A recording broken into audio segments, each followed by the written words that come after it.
Around 3,000 visitors flocked to the opening preview of private residential project the Tre Ver today, weeks after the latest property cooling measures were announced. Wendy Wong looks at how the private home market has been faring and what this means for home buyers. It was a busy day for this showroom at Potong Pasir. Thousands of visitors turned up to check out the private condominium development. The project will house almost 730 units, selling at a minimum of 1,400 Singapore dollars per square feet onwards. And even with the new cooling measures in place, some home buyers remain keen. I think now it's a cooling measure. I think it's worth it to buy, especially the developer also willing to put down the price. Well, you see today's crowd, right? There are still people looking at property. So I think the property is still holding very strong, the prices. But the Real Estate Developers Association says the measures could worsen a supply glut. That's with over 50,000 unsold private homes projected to come on stream in the coming years. These include projects that have and have not been granted planning approvals, as well as all government land sales and collective sales sites sold up to June this year.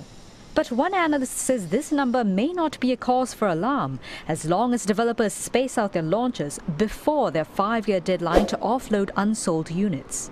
And we believe that a lot of our developers actually do have deep pockets, so they are able to sustain some delay in the launches. As we have seen in the past, developers would have a tendency to want to spread out their launches over a period of time, to tap demand over different periods of time, as well as to release units in smaller quantity to test the market in terms of pricing.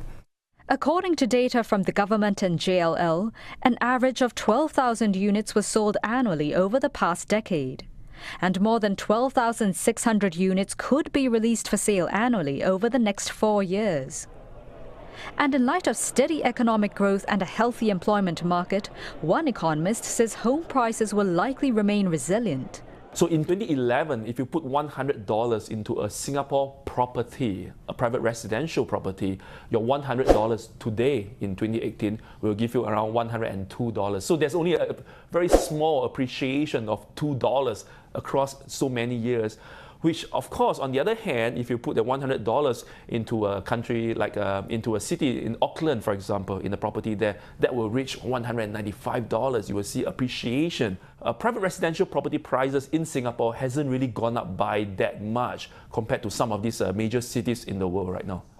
According to Mr. Tan, home buyers have been relatively sheltered from rising home prices thanks to the Total Debt Servicing Ratio Framework, or TDSR, introduced in 2013. In Singapore, a typical or average homeowner will see the debt servicing ratio of around 22%. What that means is that for every $100 of monthly income that the household brings in, around $22 goes to servicing the home loan. A typical Hong Kong household will see the debt servicing ratio at 67%. What that means is that for every $100, $67 goes to the bank in terms of paying down the home loan.